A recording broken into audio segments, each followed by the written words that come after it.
Buenos días, soy María Cecilia Biglione, estoy junto a... Mercedes Lutaif, buenos días. Trabajamos en el área de colección del Museo de Bellas Artes. Hoy, continuando con el ciclo A Pie de Obra, presentamos la obra que aquí está, llamada Vista de la Ciudad de Salta. Es una obra que integra la colección del Museo de Bellas Artes, junto a otras tantas, y es una obra de las más emblemáticas, por no decir la más emblemática, ya que fue la primera obra adquirida por el gobierno de la provincia de Salta. Esta obra, como ustedes pueden ver, no está firmada por el autor. Lo que hizo determinó que por mucho tiempo sea una obra que fue considerada de autoría anónima. En otra oportunidad se le adjudicó su autoría a Ildefonso de Arenales, que era una persona que por aquella época realizaba planos, topografías, pero tiempo después, luego de una investigación histórica, se pudo determinar el nombre del verdadero autor.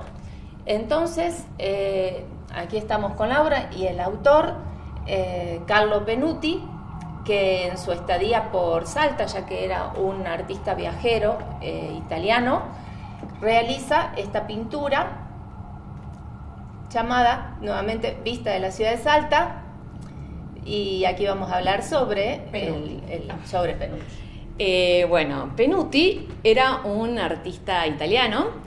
Él viene a América junto con Garibaldi en 1849. Combate en el sitio de Montevideo. Luego se une a las fuerzas de Urquiza. También es impresor en la imprenta Volante, que es la imprenta del Ejército Grande, que vence a Rosas en la batalla de Monte Caseros, donde realiza ahí 4 litografías del combate. Luego sigue su viaje con Urquiza a Entre Ríos, donde lo retrata, tiene la oportunidad de retratarlo 2 veces, y después sigue viaje y llega a Salta, donde pinta la Vista de la Ciudad de Salta en 1854, estamos hablando. Las 4 litografías se encuentran en el Museo Nacional Histórico de Buenos Aires. El retrato de Urquiza se encuentra en el Museo Histórico de Santa Fe, y la Vista de Penuti la tenemos acá en el Museo de Bellas Artes de la ciudad de Salta. Bueno, ahora vamos a hablar de cómo, luego de que este artista, estando de paso, pinta este óleo, cómo lo adquiere la provincia de Salta, que es un hecho muy curioso.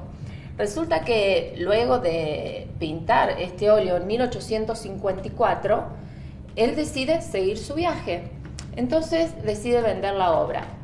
Al no poder venderla en forma rápida, decide rifarla. Es así como en un periódico salteño semanal llamado La Organización se publica esta rifa. Ese documento es el que posteriormente utiliza la investigación histórica como para llegar a la conclusión de quién era el artista.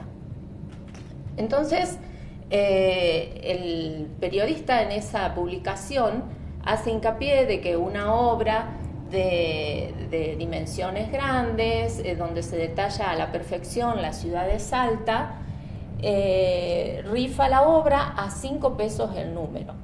Además de eso, es como que hace un detalle de que era una obra que realmente valía la pena ser expuesta en un museo, en un futuro museo, y como insta al gobierno de alguna manera para que adquiera todos los números y así asegurarse que la obra quede en la provincia. Entonces, para ese entonces, digamos, en 1855, el artista ya había emprendido su viaje. Como artista viajero quería seguir su viaje.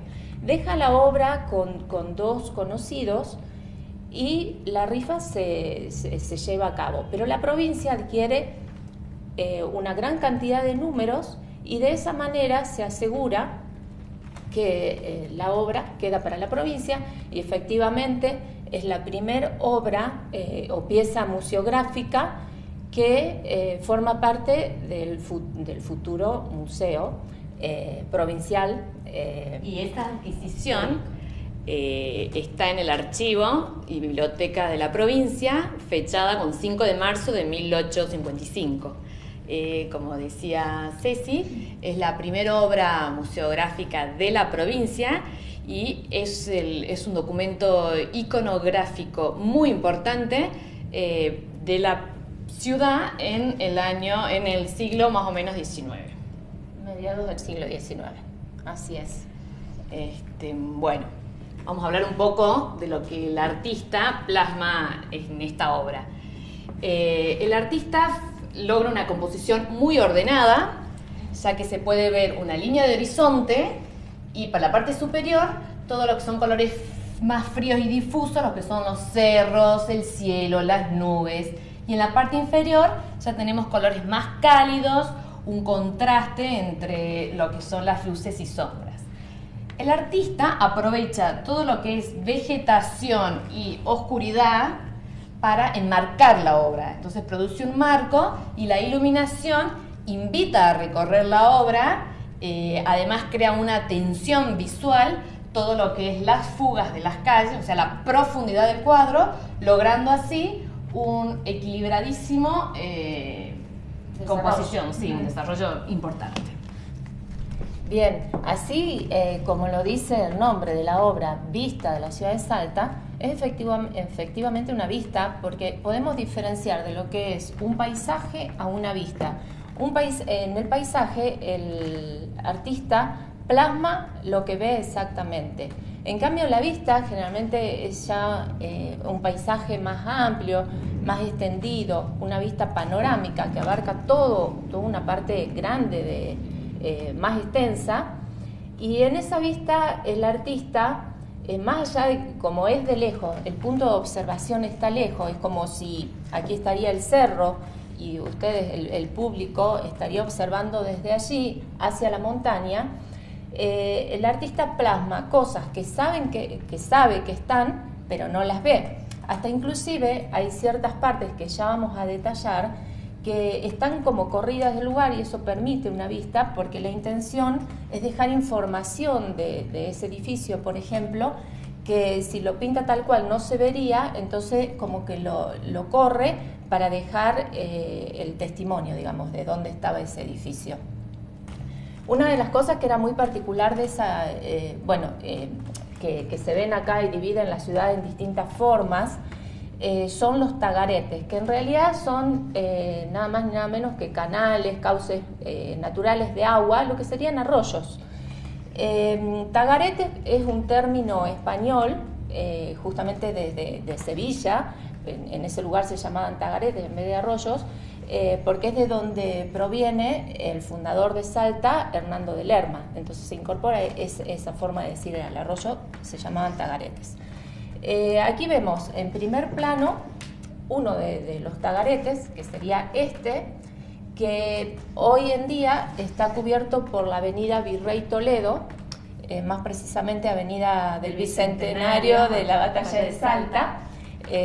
Y entonces el tagarete no está cubierto hoy por hoy. Y de ahí, se empieza a desarrollar por calle Caseros. Las distintas, calles de la ciudad. Acá tenemos lo que es calle Caseros, donde está el convento San Bernardo. Siguiendo tenemos lo que sería el convento y la iglesia San Francisco, en ese entonces sin torre, ya que esta se hace para 1880. Seguimos y tenemos al Cabildo y al frente tenemos lo que es la plaza. Continúo con la plaza. Antes quiero recalcar que el Cabildo es uno de los edificios que Penuti corre del lugar, está un poco desfasado de lo que hoy sería su ubicación, justamente para que se pueda observar, si no quedaría tapado por la iglesia San Francisco.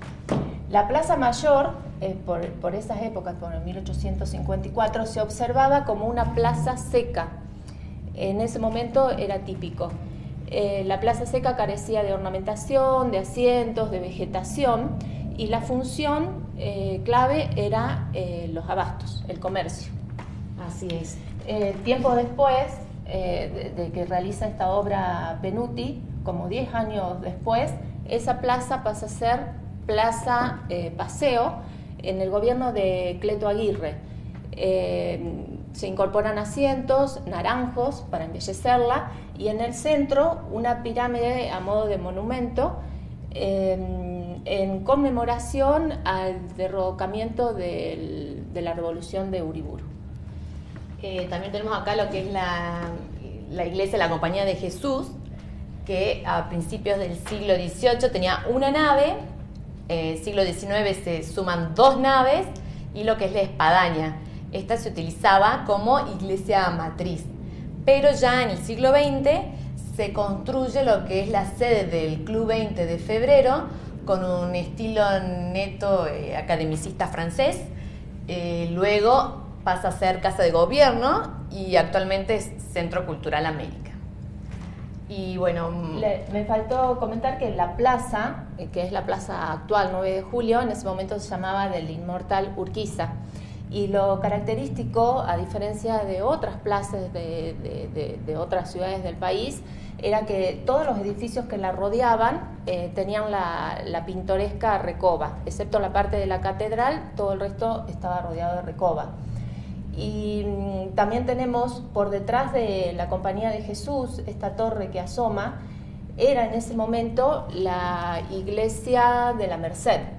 En ese momento la misma línea, luego por el mal estado que tenía fue mandada la tumbaron, digamos, a derruir, y fue construida exactamente a la misma altura, pero en la vereda del frente donde actualmente se encuentra, de un estilo neogótico de 1913.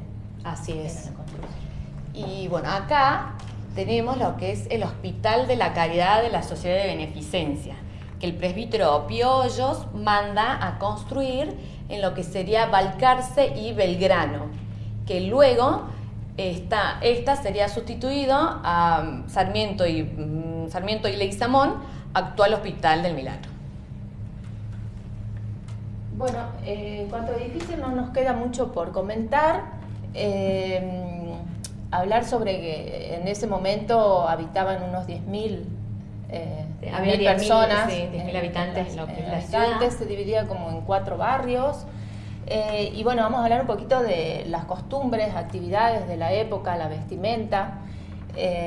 Podemos observar hombres a caballos, con galeras, muy bien vestidos, como se utilizaba en esa época, se utilizaba mucho el sombrero.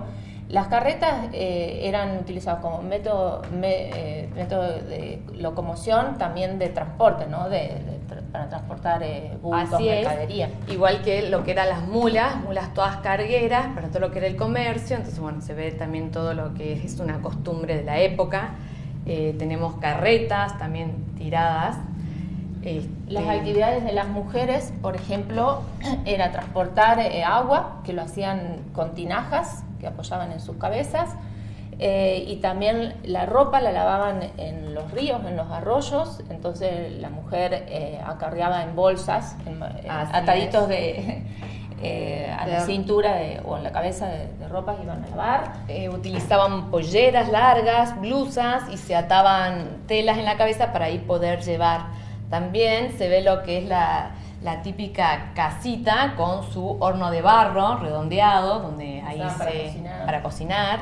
Gente reunida alrededor de un caldero. El hombre utilizaba mucho poncho y sombrero. Exactamente. También. Y bueno, acá es un documento muy representativo, sí, y muy enriquecedor de lo que es la época.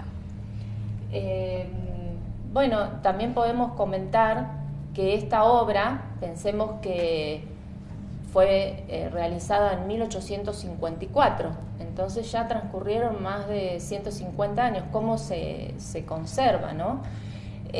Fue restaurada en un momento, porque pensemos que esta obra esperó unos cuantos años hasta ser expuesta en un museo, porque el Museo de Bellas Artes, antes llamado Museo Colonial Histórico y de Bellas Artes, Sí. Se fundó el 9 de julio de 1930, entonces todos estos años estuvo guardada. En 1989 fue que un señor, Sí. digamos, por iniciativa de Aníbal Santiago Aguirre Saravia, que fue que estaba en Buenos Aires, pero mucho tiempo vivió en Buenos Aires, en Salta. Era un erudito en iconografía histórica argentina. Entonces tiene la iniciativa, ofrece al gobierno de Salta a restaurar la obra sin ningún costo. Sin ningún costo, Y bueno, exactamente. la trasladan a Buenos Aires y aparentemente su hijo, porque se llamaba Santiago Aníbal Aguirre Saravia, la restaura, hace todo un procedimiento. Bueno, claro, hacen un reentelado, limpieza, un reentelado, fijación de bases, aumentan, agregan todas las partes que faltaban y hasta llegar también a todo lo que es un barniz para poder lograr el efecto que Penuti en aquella época quiso lograr con su obra. Entonces, bueno, así logra que esta obra conserve los tonos, tal Brillos. cual, el brillo según el artista Penuti quiso, la dejó así, digamos, está como intacta. Y aquí en el Museo de Bellas Artes la tenemos permanentemente expuesta en la planta alta, pues, en muestra permanente. Y bueno, y aquí también se logran la conservación de la obra, porque se tiene en cuenta el clima, la temperatura, la luz, la iluminación, como en el resto de las obras, ya sea expuestas o en depósito, conserven su ideal estado y el tiempo no las afecte.